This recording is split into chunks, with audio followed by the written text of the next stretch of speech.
Hello everyone! In this guide, I'm going to show you how to recreate some of the puzzles you may know from Genshin Impact inside Miliastra Wonderland. I'll walk you through everything step by step, and I'll also share all the assets used in this video, as well as the GUID of this tutorial stage, so you can load it up and see how everything works for yourself. Now, let me show you what I've prepared.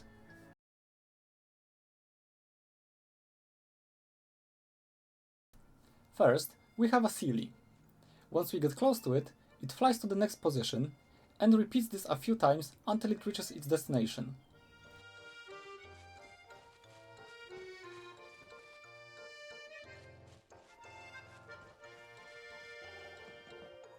After that, an openable chest spawns nearby for us to loot.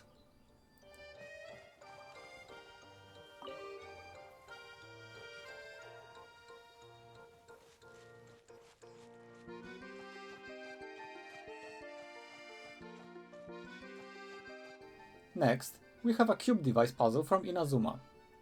The goal is to rotate all of the cubes so that they all face the same direction. When we attack the leftmost cube, it rotates 90 degrees clockwise. Attacking other cubes also causes all adjacent cubes to rotate 90 degrees clockwise.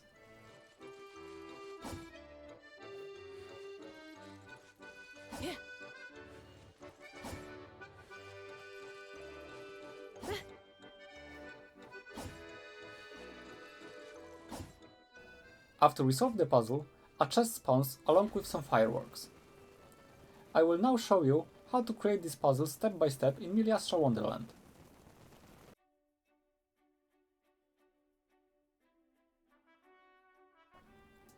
Before we talk about the puzzles themselves, I've prepared some assets with prefabs of this whole scene, so you can easily download them and place them on your stage.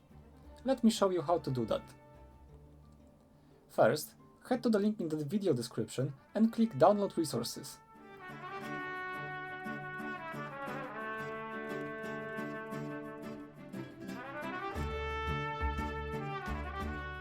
To start creating your stage, open Genshin's in-game menu and look for the lobby under Miliastra Wonderland.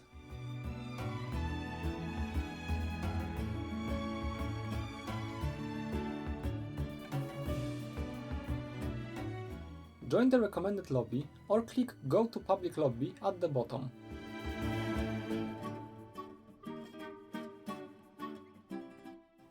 Then click the first button in the upper right icon list and select Create New Save. To use my assets, you have to choose Classic mode here. This lets you play as your favorite characters from Genshin Impact.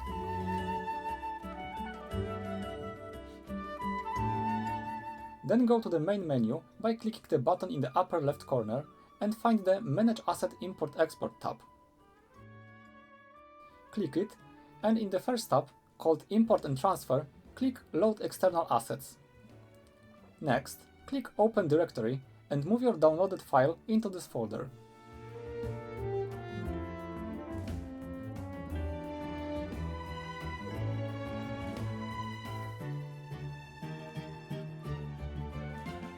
After that, click Load External Assets. Now, select the file called Scenery for my guide and click Transfer Selected Assets. In the Transfer Asset window, choose whatever option you prefer. Personally, I like my imported assets to be in the Import Assets tab. After selecting your preference, click Confirm to complete the transfer. Your newly downloaded assets are now in the third tab at the top, called Prefab Library, and in the fourth tab on the left, called Prefab Group. You should now see 3 prefab groups in your Import Asset tab. Simply drag them onto your stage to see them.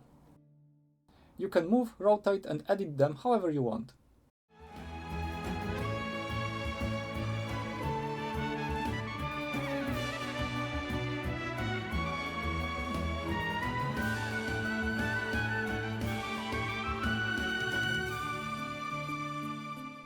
You can also place them directly in the Entity Placement tab by finding them in the Prefab group under Import Assets.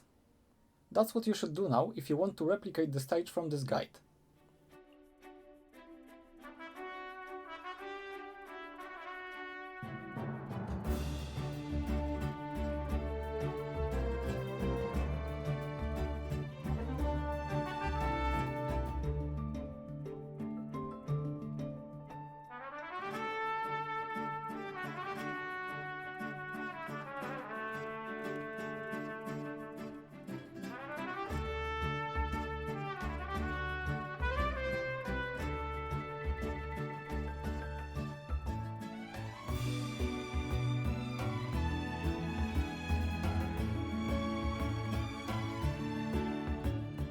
To add this little pool of water under the bridge, you need to head to the first tab called Terrain Editing and select Area 1 brush on the left.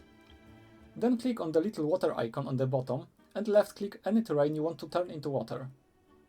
If you made any mistakes, you can undo your actions by using Ctrl+Z command or by selecting Delete at the bottom and selecting the water tile you want to turn into normal terrain again.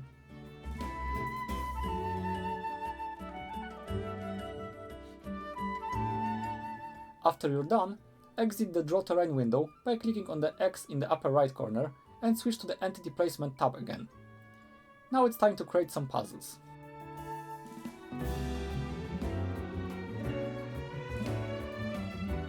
Let's start with creating a Seelie. We need an object that follows a preset path and only moves to the next waypoint when the player gets close to it. At the end, it should trigger some kind of reward, like a chest, fireworks, or anything else you prefer.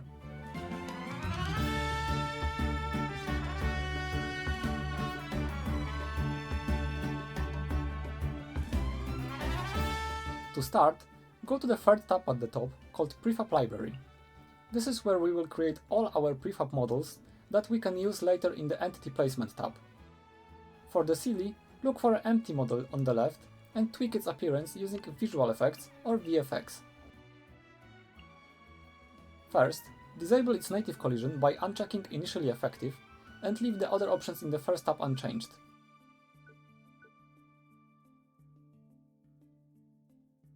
In the third tab, we need to add some components by clicking the Add Common Component button at the bottom. Our Seelie needs a collision trigger, so it moves when the player gets close, a basic motion device, so it can move at all, and a collision trigger source, so it can be detected by the Seelie cord at the end. We will tweak these components in a moment, but let's start from the top.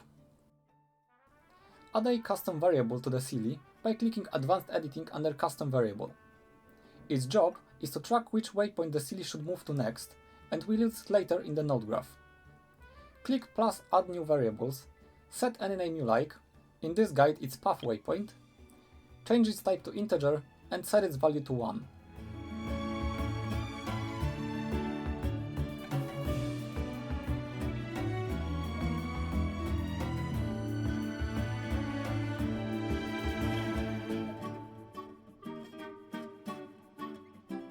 Next, add some VFX so the Seelie is visible at all by clicking Advanced Editing under the VFX Playing tab.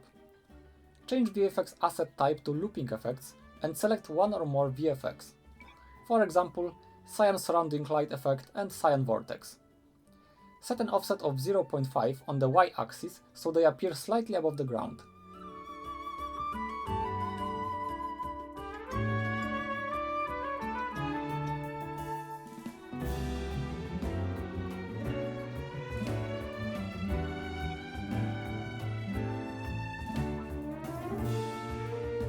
You can preview how your VFX combination looks by clicking Preview Combination at the bottom and selecting all your chosen VFX.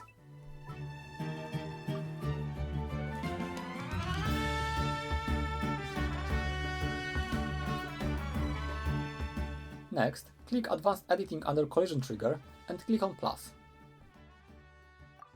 Set it to Initially Effective and set Effective Target to only characters, since only players should trigger the Seelie's movement.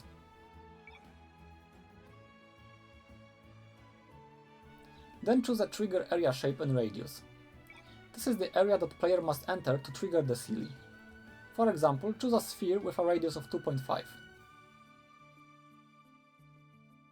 Next, click Advanced Editing under Basic Motion Device and click plus. Do not set it to Initially Effective, because we'll control the movement on demand with node graphs. Change the motion type to Fixed Point Motion.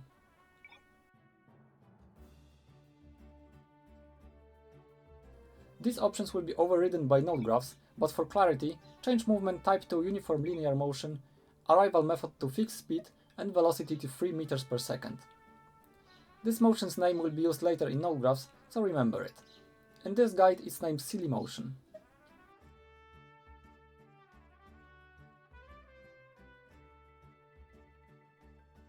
Finally, tweak the collision trigger source.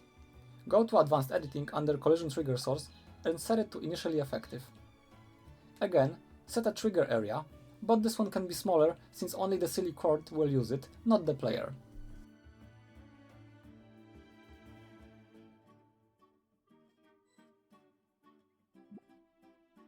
Now, we'll create the final destination for the Seelie.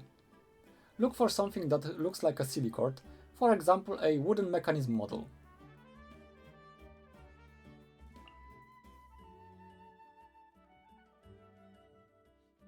Add a single component, collision trigger. You can add it via the Add Common Component button. Set it to initially effective, set effective target to only objects, and then set a trigger area, for example a sphere with a radius of 1. And tweak the y-axis of the center so the trigger area sits slightly above the ground.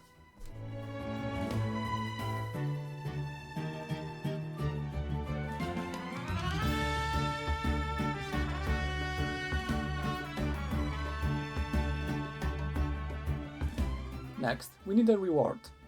Here, it will be an openable chest with a visible pile of Mora inside. Look for precious chest in dynamic units and Mora pile in static units landform.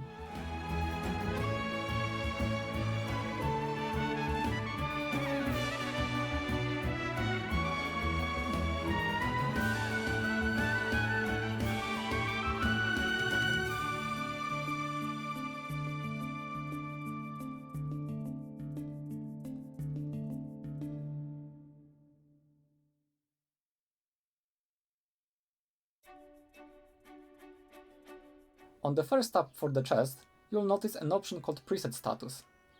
When this is set to 0, the chest is closed. When set to 1, the chest is open.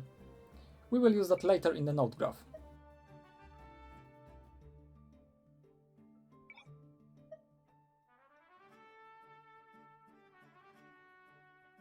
What matters right now is going into Create settings at the bottom and unchecking Initial Create for both the chest and the Mora pile, since they should only appear once the Seelie reaches the court. We also need to add one component to the chest called Tab, which lets us interact with the chest when we're near it. Click Advanced Editing under Tab and set it to initially effective. Name the interaction option Open and leave the rest of the settings unchanged.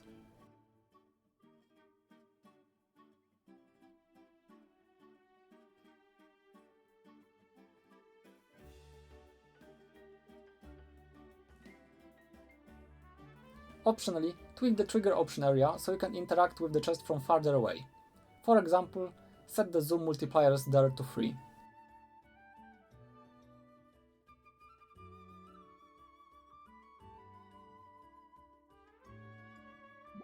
Next, we need to create a path. Go to the main menu via the upper left button and click on Path Management. Note that this can't be used while you're in the prefab library, so switch to the Entity Placement tab first. Create a new path by clicking the Create Path button at the bottom. You will see an arrow pointing in some direction. You can change this direction freely, and then click Add Waypoint to add the next stopping point for your Seelie. You can adjust the direction and length of every segment, but make sure the last waypoint is placed on your Seelie court.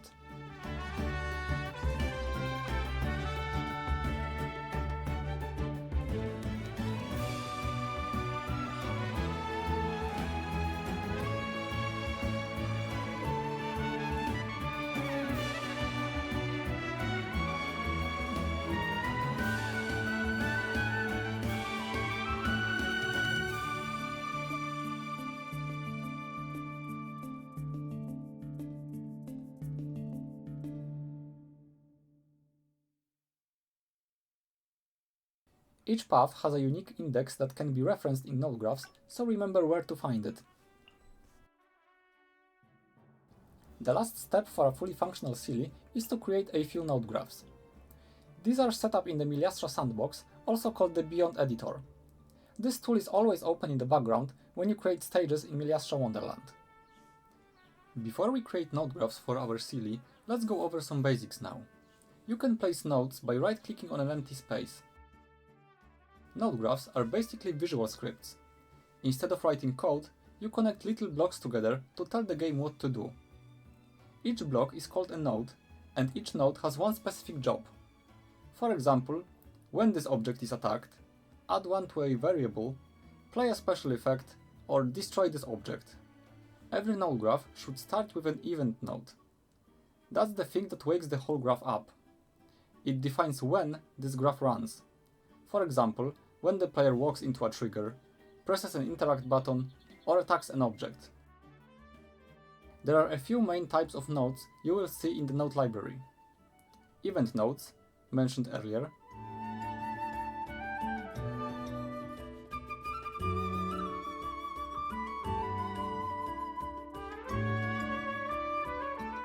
execution nodes, actions that change the game, like moving entities, playing effects, or spawning objects.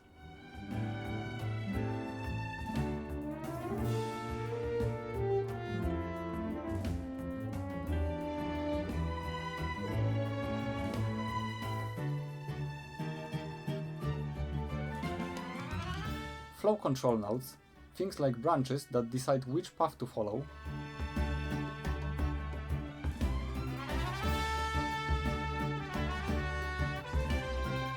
Query nodes. They ask questions like, which player is this? What is this variable's value? Or where is this entity?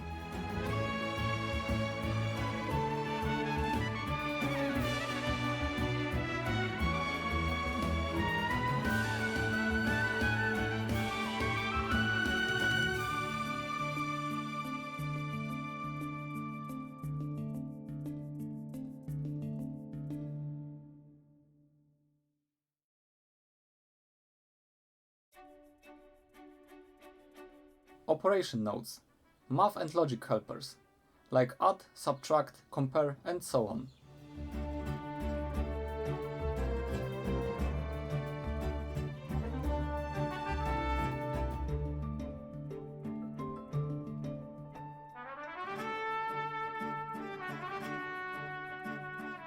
There are two types of connections between nodes.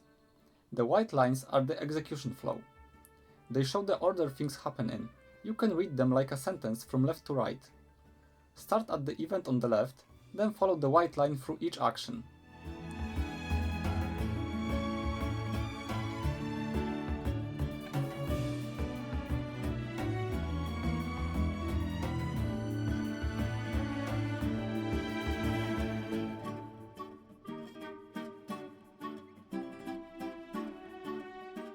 The blue lines carry data, things like numbers, entities, or variables, from one node to another. Those lines don't control the order, they just pass information, so each node has the values it needs.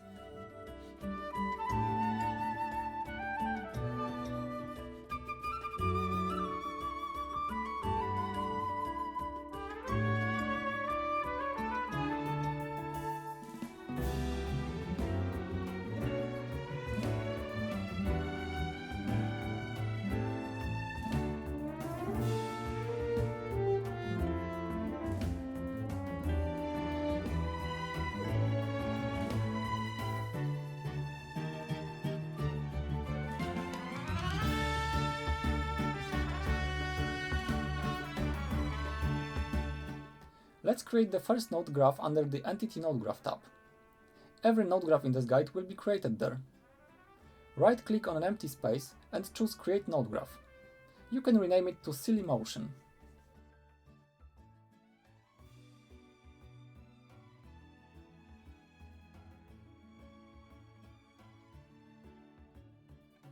All these steps we took earlier, adding collision trigger component, adding custom variable called path_waypoint, and adding a path with its unique index, will now help us in making our Seelie move to the next waypoint properly. This is a simple node graph that starts with the event node when entering collision trigger, connected with an executive pin, the big white connection, to the execution node Activate Fixed Point Motion Device. Target entity could be taken both from entering entity and trigger entity, but entering entity is the entity that enters the trigger area, and that would be the player, and we want the motion to be activated on Seelie, so connect trigger entity to target entity. I mentioned earlier that the motion device name will be needed for node graphs, and if you named your movement the same as I did, type Seelie motion here. Set the movement mode to uniform linear motion, speed to 5, and parameter type to fixed speed. Movement time is not really relevant in this case, but let's set it to 5. Target location and rotation is taken from query node getSpecifiedWaypointInfo. You need to paste here the index of the path you created earlier.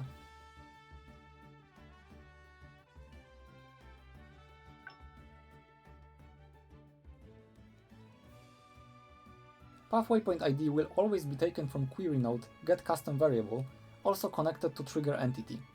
Variable name here has to be the same as you chose before. If you followed my guide, it's path waypoint.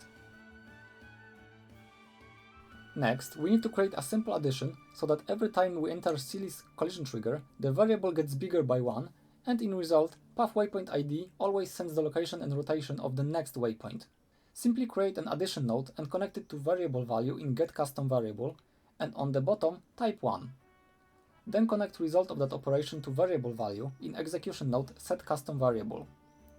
Then connect trigger entity to target entity in setCustomVariable, type the same variable name as before, and connect the executive pin from activate fixed point motion device to setCustomVariable so that both of these nodes trigger roughly at the same time. Then we can make a second part of this node graph, something that disables the collision trigger on our Seelie once it reaches the end. All we need is an event node when custom variable changes, double branch, and activate disable collision trigger node. Connect getCustomVariable to equal node and result to condition in double branch. In my case, I check if the variable is equal to 5, since at that point the Seelie will be sitting at its coord.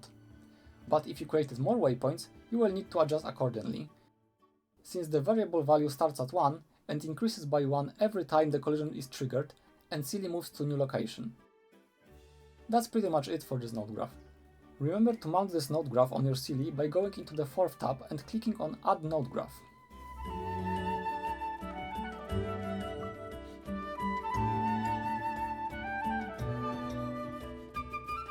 Next, we need to create node graph responsible for spawning our reward after Seelie reaches its coord. Once again, we need to use the when entering collision trigger event node and connect the executive pin to the double branch node. The purpose of this is to check whether the entering entity is indeed the Seelie, since we don't want anything else, like players or creations, to trigger this. To do this, we can use query nodes like getAllEntities on the field, connected to getEntityList by specified prefab ID, where prefab ID is the ID of our previously made Seelie in prefab library.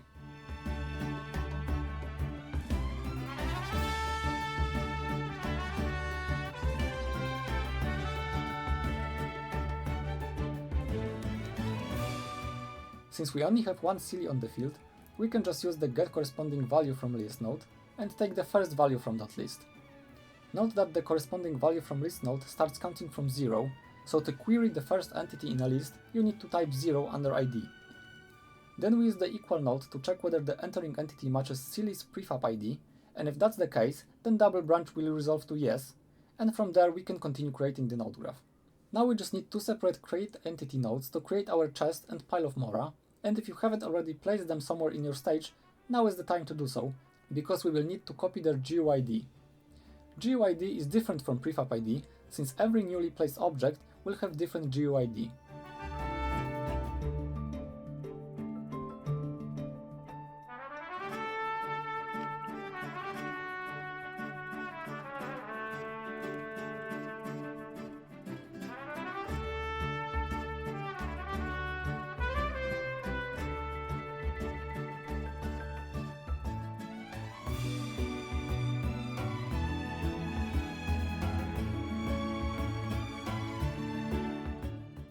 Optionally, you can add some VFX to the coord to make it look better when Seelie reaches it. You can do that by creating another node called Mount Looping Special Effect and selecting Special Effects asset from the list. I chose 11, which is Cyan Ascending Airflow.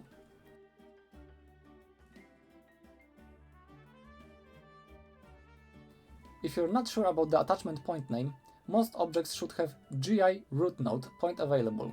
You can check preset attachment points in the Model tab.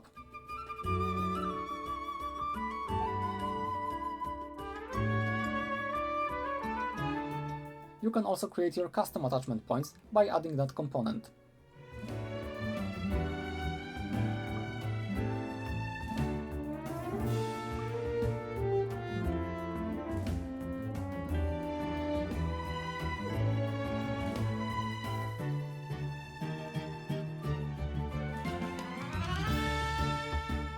I chose a slight offset in the y-axis to make the VFX play a little higher from the ground. You can also choose whether to play the built-in sound effect for your chosen VFX. Remember that your target entity for this is the trigger entity. After you're done, save your node graph and mount it on your Seelies cord.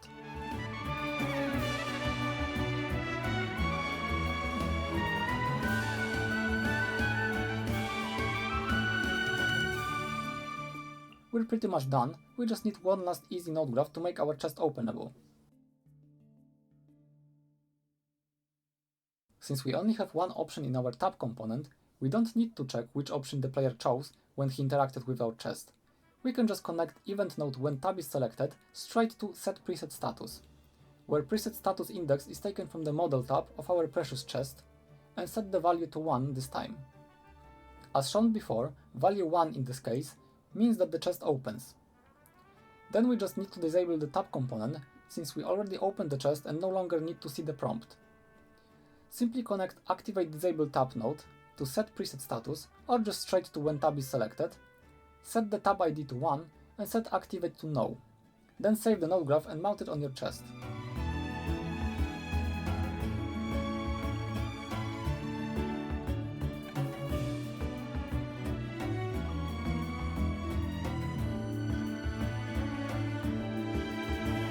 That's it. You have now created a fully functioning Seelies that you can follow around, and you get rewarded once it reaches its court.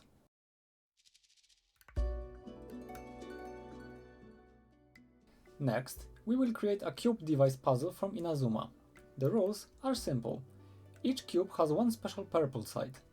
When you attack the cube, it rotates 90 degrees clockwise. Some cubes only rotate themselves, while others also rotate adjacent cubes when hit. The goal is to make all cubes face forward with their purple side.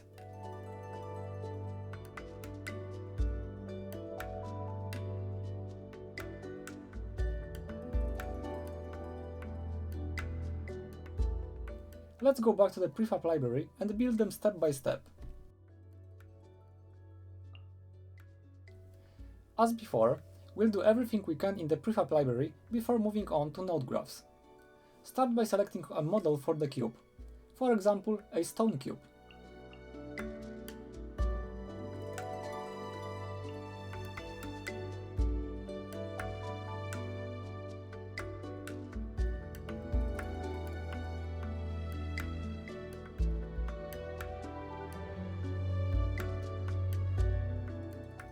To create its special site, use a decoration. You can access decorations by selecting the decoration editor under the Model tab. For example, use an electrocube decoration, flatten it by setting its X zoom value to 0.01 and make it a bit larger with Y and Z zoom values of 2. Also disable its native collision.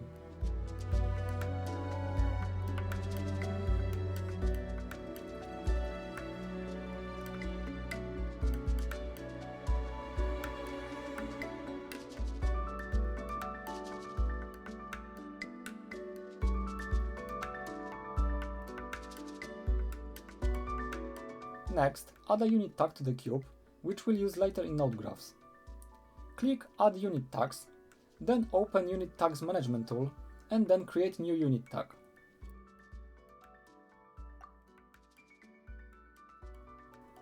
Name it however you like, the index number is more important here. In this guide, the tag is named Cube.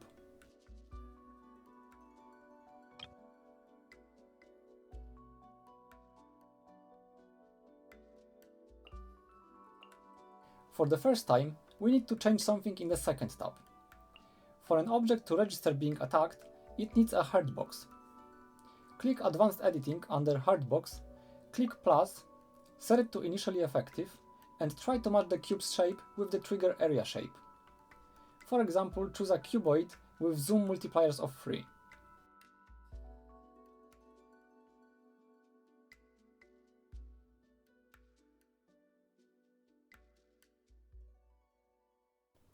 In the same tab, make the cube invincible, otherwise it would eventually be destroyed by attacks. Next, add a custom variable to the prefab. click Advanced Editing under Custom Variable and click Add New Variables. In this guide, we'll name it CubeState to keep things consistent. This variable tracks which side is currently facing forward.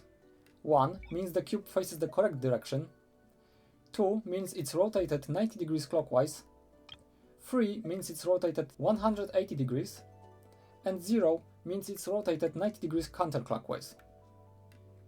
Set the type to integer and the initial value to 1.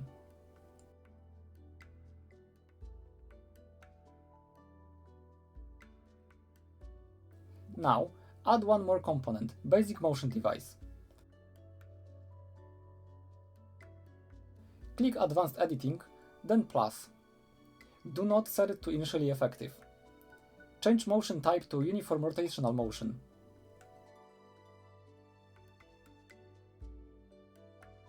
The key option here is the Relative Rotation Axis orientation. Set Y to 90 so the cube rotates 90 degrees clockwise each time it's attacked. For a quick rotation, set effective duration to 1 second and angular velocity to 90. That way, a full 90-degree rotation takes 1 second. For a slower rotation, for example, use 2 seconds and an angular velocity of 45. Remember to name this basic motion. In this guide, it's Rotate 90 CW.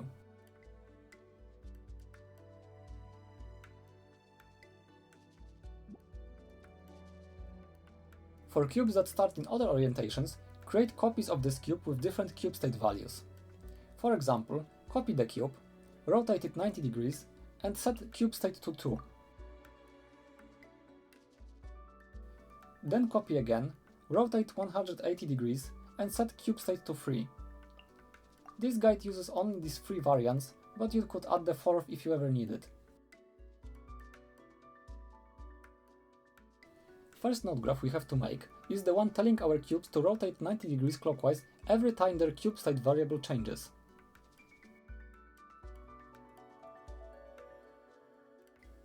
We can do it by utilizing the event node when custom variable changes and execution node activate basic motion device. In between them, we just need to check whether the variable name is indeed cube state. We can do that by connecting variable name to input 1 in equal node and typing cube state in input 2. Connect result to double branch and it will resolve to yes every time that happens. If you followed my guide, then the motion device name will be Rotate 90 CW, otherwise input your device name here. Next, we need to make a node graph that resets the value of the cube state variable to 0 after 3, since our cubes have only 4 sides, and other values than 0, 1, 2, and 3 would not be valid. Again, we can make use of the when custom variable changes node, this time connected to get custom variable node, and then to equal node with input 2 set to 4, since we only want this node graph to trigger once cube state has a value of 4.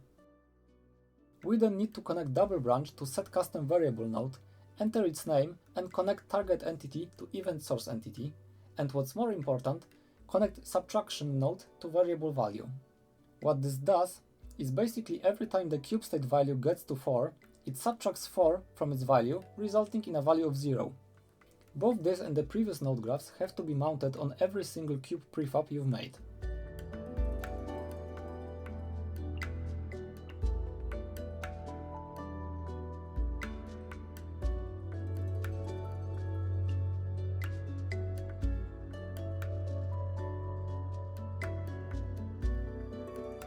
Next step is creating 2 more node graphs, one for the cube that will rotate only by itself, and one for the cubes that will also rotate adjacent cubes. Let's start with the single rotation first. This and the next node graphs have 2 parts, because they also contain the part for the win condition, but let's focus on the basics first.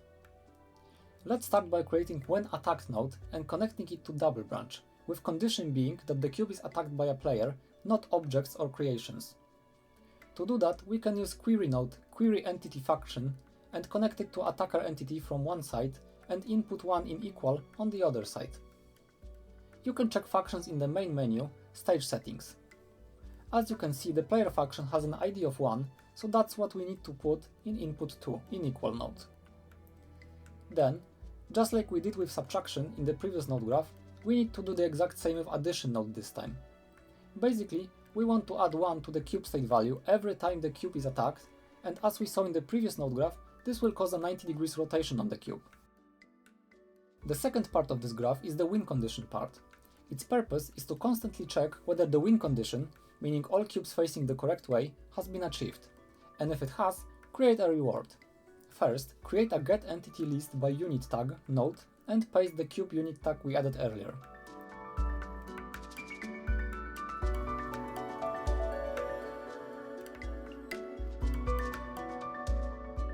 Then for every existing cube, create a set of nodes. Get corresponding value from list, connected to getCustomVariable, connected to equal with input to value of 1, and then result connected to double branch. Remember that getCorrespondingValue from list node starts counting from 0, so if you have 4 cubes, your last node will have ID of 3. This set of nodes checks the value of each cube on the field, and their corresponding double branch node resolves to yes only if the value is currently 1, meaning that the cube is currently facing the correct way. If you wanted to create puzzle with, for example, 6 cubes, you would have to create another 2 rows of the same nodes, with the last ID in the getCorrespondingValue from list node being 5. Then at the last double branch, we need to create some kind of reward. I did the same thing as in the Seelies part. Created an openable chest filled with Mora as well as some fireworks this time. I will show you how to create them a bit later. If you wanted your player to automatically win the stage after completing the puzzle, you can use the setPlayerSettlement success status node and set it to victory, then connect that node to settle stage. Player entity can be taken from multiple sources. You could even connect attacker entity from when attacked to it, since only the player can attack the cube.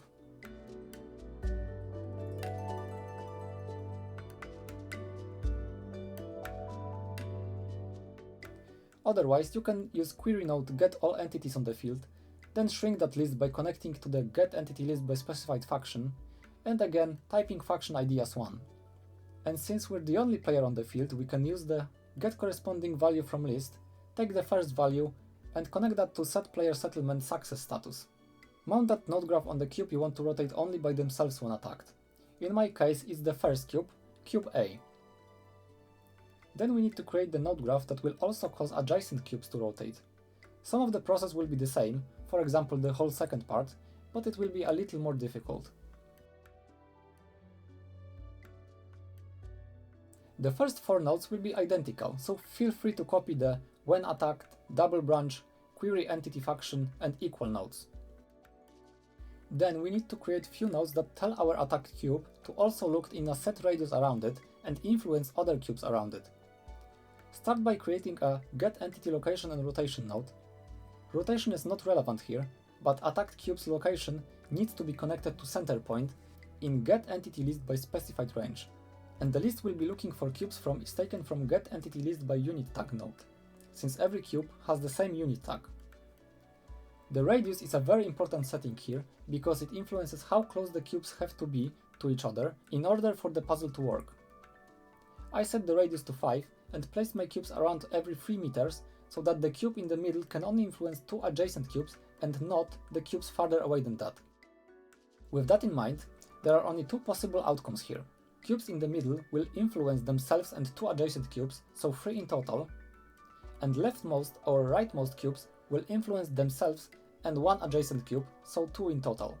These 2 options are reflected here by creating 2 double branches, where condition is connected to equal node taken from getListLength node. In one equal node, the input 2 is 2, and in the other it's 3. Only one of these double branches will result in yes at any given time, since it's not possible for the list length to be 2 and 3 at the same time.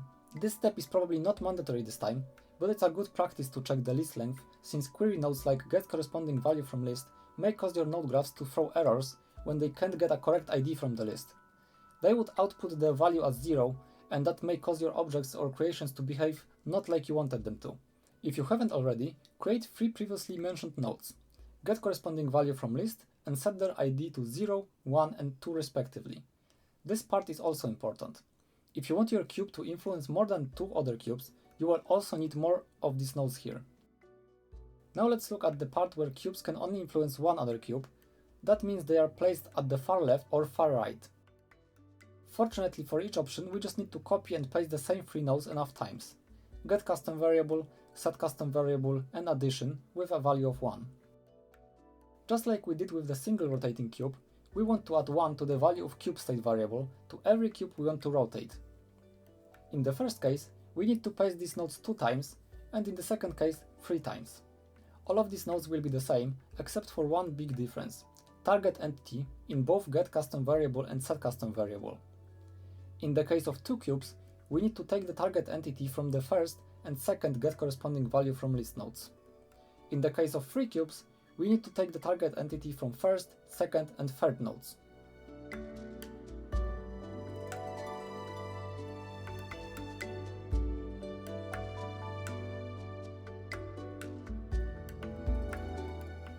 At the end of both cases, we need to have connection to the second part that is identical to the same part from the previous node graph. Feel free to copy it. We need to have 2 connections this time because, as I mentioned before, only one of these cases will be active at any given time, never 2.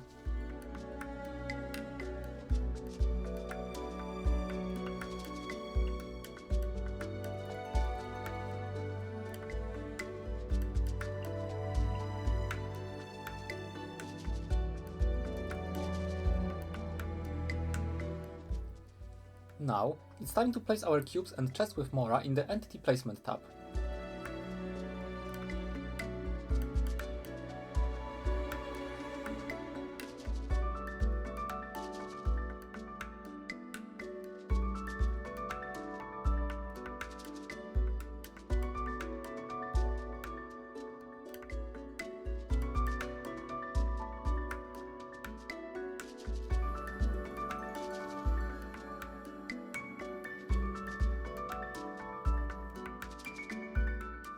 I suggest rounding the numbers in the location coordinates, so it's easier to count the distance between cubes.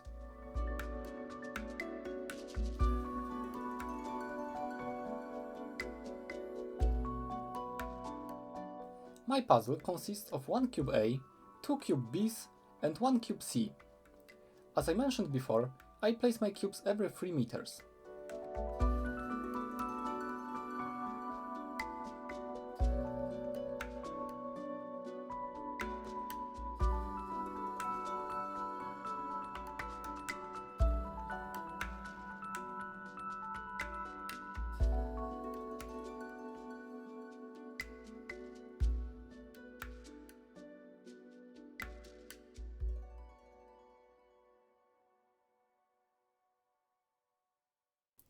As before, copy the GUID of chest and Mora pile and paste them into the Create Entity nodes.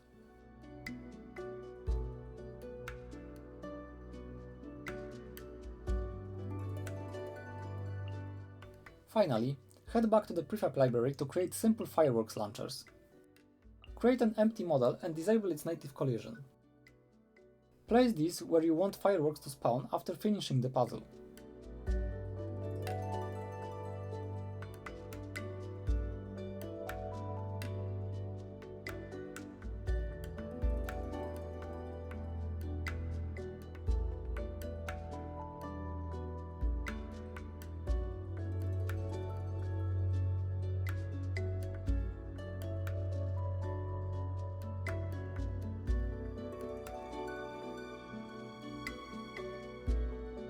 For each object, create a playTimed_events node and a queryEntityByGUID node. Copy their GUIDs into the correct places and connect the entity output to target entity. Select Pyro Fireworks in Special Effects asset, use GUI root node as the attachment point name, and enable Play built-in sound effects. Adjust any other options you like. After finishing the puzzle, you will see an openable chest and some fireworks as a reward. To declare the player victorious and settle the stage, you have several options. First, you can connect the previously mentioned nodes called Set Player Settlement Success Status and Settle Stage to the end of the cube puzzle node graph. This will automatically show the victory screen as soon as the puzzle is solved. Alternatively, you can create another interactable object that settles the stage upon interaction, and that's what we'll do now. Hidden behind the shrine will be a magic lever that declares us victorious even if we don't solve the puzzle. To make it, head back to the prefab library and look for the wooden lever mechanism model.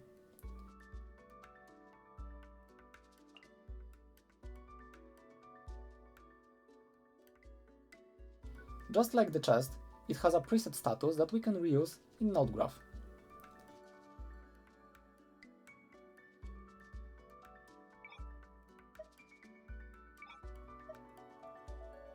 The only component our lever needs is tab.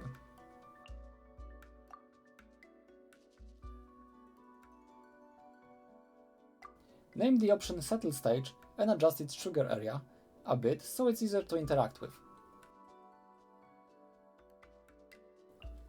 Now it's time to create one last node graph for our lever.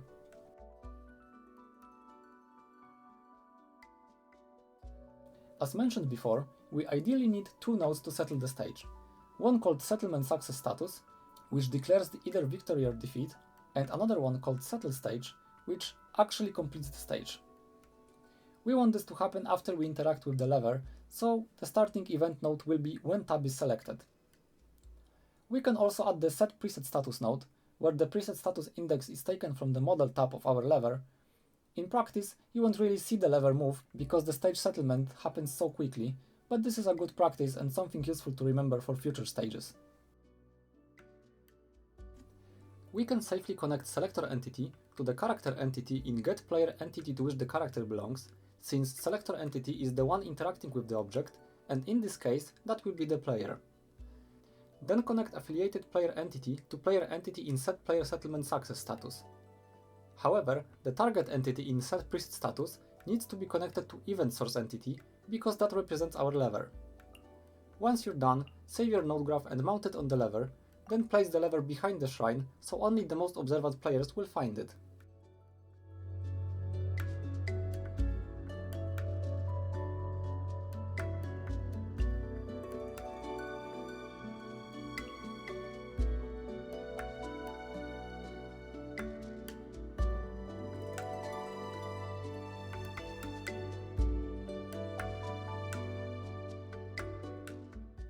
After you're done, we just need to do one last thing to fully replicate this tutorial stage, and that is setting the background music, or BGM. Click on the main menu in the upper left corner and look for Manage Background Music tab.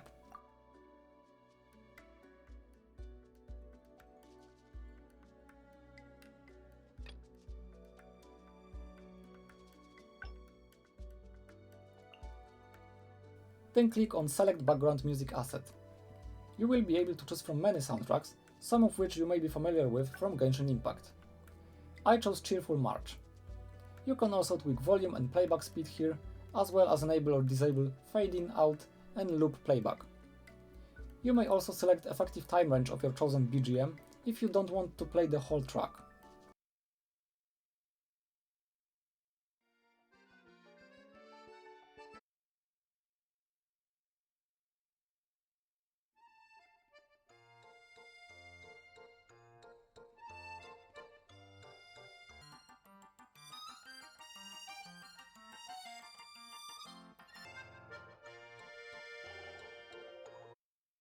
And that's it for this tutorial.